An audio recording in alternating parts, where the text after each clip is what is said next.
Hello friends, my name is Dina, and today I'm going to tell you my story. I had the same mother-in-law problem that many people here seem to have. I was surprised to see so many entitled mother-in-laws out there. It's pretty scary. My mother-in-law, Vivian, is also entitled and delusional. I realized this as soon as I married my husband Carter. Vivian wasn't financially dependent on us, but she liked to act like she owned everything around her. If she touched something, she called it hers. This was because she was very greedy and liked to live a luxurious life, but she never had the money for it. Most of the time, Vivian and I avoided conflicts because I kept quiet. But once, a big incident happened that changed how I dealt with her. You see, I had recently inherited a vintage car from my grandfather after he passed away.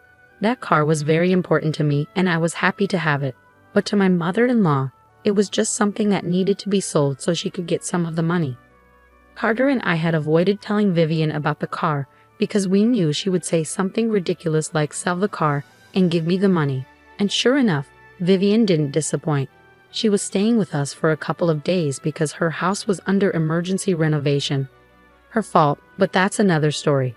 So Vivian moved into our home and immediately started calling it hers. It was annoying, but I ignored her like I always did. The real problem started when she checked out our garage and found my vintage car. She quickly came back into the house and asked, "Why is there a vintage car in your garage?" I replied, "Oh, that's my car. I recently got it from my grandfather, who just passed away. It was my inheritance. That's an expensive car. I looked it up online, and it says it's worth around $100,000. That's a lot of money. You shouldn't keep it." "I am keeping it. It belonged to my late grandfather, and it means a lot to me. I won't sell it." "You're crazy. Listen, Dina. Think about what I'm saying. You could sell the car and use the money for so many things. Keeping it to yourself is selfish. We, as your family, deserve to benefit from your inheritance too." Vivian's words were really strange. First of all, what I did with my own stuff wasn't her business. And secondly, I didn't have to share my things with her. What was she thinking? I didn't know how to respond, so I just walked away and hoped she wouldn't bring it up again. I was wrong. Vivian was really persistent and kept bringing it up. That night, while we were quietly having dinner, Vivian brought up selling my car again. She suddenly said, "So, have you thought about what I said? Have you decided to sell your car?" "For the last time, Vivian, I'm not selling my car. It's just not going to happen." "This is unacceptable, Dina. You can't have a car that expensive.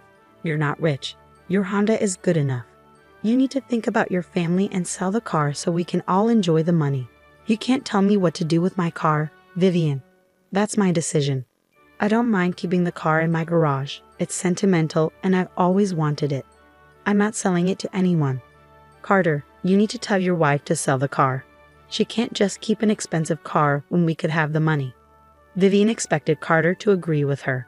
I understand why. Carter usually had a hard time saying no to her or setting boundaries. But he had been improving. So imagine Vivian's surprise when Carter said, "Mom, it's her car, so she decides what to do with it." You heard her. It means a lot to her. If she doesn't want to sell it, we can't force her. "But Carter, it's a lot of money." "Even if it is, that money belongs to her. We can't decide what she does with it. Leave her alone, Mom. You're being too pushy. You shouldn't comment on things that are privately owned." Vivian looked disappointed by her son's words. She thought he would side with her, but he didn't. She didn't give up though. She kept making small comments about the car and how nice it would be to have $100,000. It was annoying, but I ignored it. I should have paid more attention because she managed to steal and sell my car without me noticing. One morning, when I was getting ready to leave for work, I noticed that my vintage car was gone. I was in the garage about to drive my Honda, but my car wasn't there. I got really worried and thought someone might have taken it. The garage was open, but it didn't look like it had been broken into. Carter's car wasn't there either because he had already left for work. So I knew he hadn't taken it. I called my job and took the day off to figure out what happened. That car meant a lot to me, and I couldn't relax until I found it. I called Carter in a panic to make sure he didn't know anything about the missing car. I said, "Carter, did you take my car by any chance? It's not in the garage." "What?" "No, I took my Mustang. I saw your car in the garage before I left." "I don't know, Carter. It's not there anymore." I realized it was missing when I went to take my Honda to work. I'm really worried. Carter, I'm freaking out. We need to figure out where the car is. Can you check our security cameras to see who took it? And if you find anything, we should call the police. I wish I could help more, but I have an important meeting soon. Still, you can call me if you need me. Carter helped calm me down and gave me instructions on what to do next. He was right. I needed to check the security cameras first. I opened the app on my phone and watched the videos from that morning. What I saw was really disturbing. It was my own mother-in-law who had taken the car. Even though I had told her countless times not to touch it, she ignored me. I was furious. I called her and recorded the conversation. I said, "Vivian, where are you? Why did you take my car?" "Oh, calm down. I just took it for a short drive." "No, you need to come back right now. I want my car back. I never gave you permission to use it. It was in your garage, Dina. Since you won't sell it, I figured I might as well use it. Stop calling me. I'll come back when I come back." I was furious with Vivian. I was so angry, I almost called the cops on her. But I decided to give her a chance. She was my mother-in-law after all. If she returned my car undamaged, I would make sure she faced consequences and make sure this never happened again. I didn't want to involve the cops if I didn't have to. But as time passed and Vivian didn't return, I started to reconsider. Little did I know, things were about to get much worse. An hour later, I heard Vivian come in. I was surprised she hadn't brought my car back. I knew something was wrong.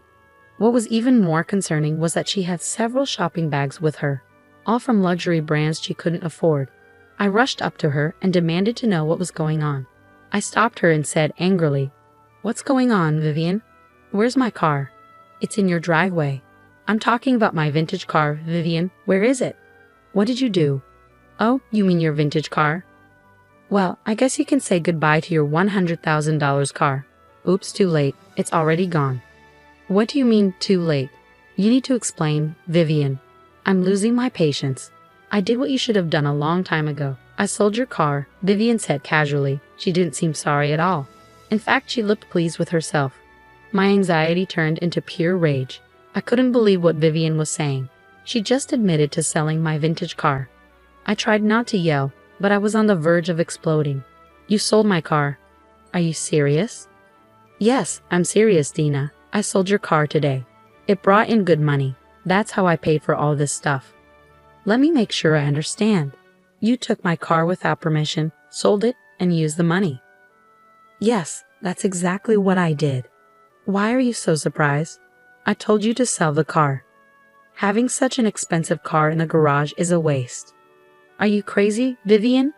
Who gave you the right to steal my property and sell it for yourself?" "Whoa, calm down, Dina. I plan to use the money for family stuff too. I just booked plane tickets to Alaska. We'll have a nice time at a ski resort I've always wanted to visit. So I'm not the only one benefiting. If you behave, I might give you some of the money so you can buy something for yourself too." Vivian was really getting on my nerves. I was so close to losing my temper. A part of me couldn't believe what she was saying. It was hard to understand how someone could be so entitled to sell something that wasn't theirs. But with my mother-in-law, anything was possible. Despite it all, I decided to give her one more chance. I said firmly, "Listen, Vivian, you need to take your car, go to where you sold mine, and bring it back to me right now. I'm only saying this once. Take it as your last chance to fix this mess." "Are you threatening me, Dina?" "Well, that's not going to work. The car's sold, and I've already spent some of the money. Plus, I didn't sell it just so you could demand it back. So you're not going to bring back my car. I gave you a chance to fix your mistake, and you're not taking it. Is that right?" "God, you're slow, Dina. There's no way I'm bringing your car back. Like I said, it's long gone now. You can drive your Honda for all I care." "All right then, don't say I didn't give you a chance."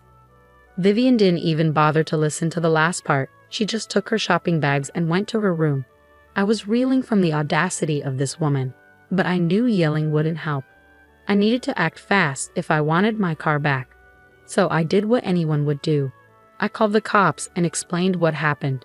They were at my house in 15 minutes. By then, I had gathered the papers proving the car was mine. I welcomed the cops in, showed them all the evidence, including the security footage of Vivian driving off with my car and not returning it. They decided to talk to Vivian. She came downstairs looking annoyed but froze when she saw the cops. Then she sweetly said, "Good afternoon, officers. What brings you to my home? Is my daughter-in-law in trouble?" "Ma'am, your daughter-in-law is pressing charges against you for stealing and selling her car illegally." "Oh, officers, there must be some mistake.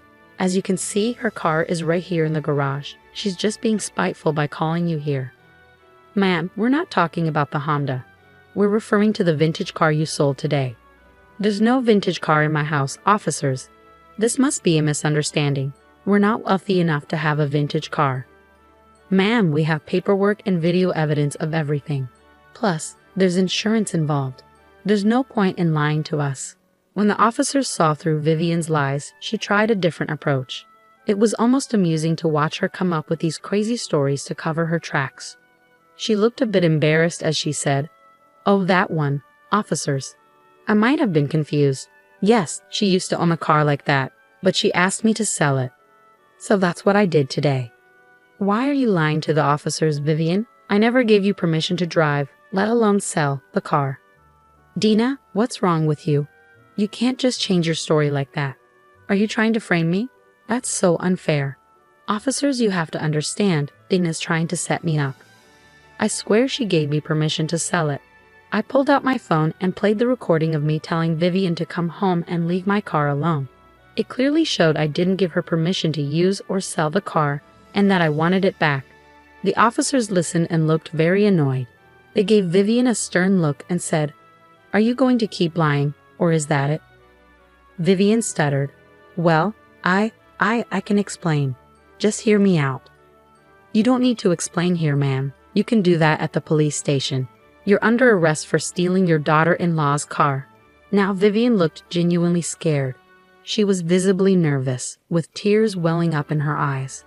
Despite being cuffed, she continued to try and come up with more lies. But the officers didn't entertain her. Instead, they arrested her. She should have stopped, but her anxiety got the better of her. She turned to me. Her demeanor completely changed within minutes.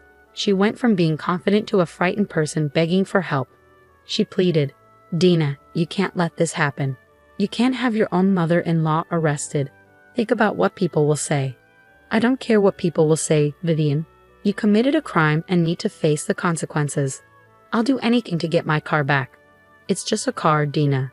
There's no need to get me arrested over it. Let's talk and sort this out. Trust me, you don't want to have your mother-in-law arrested. We're family.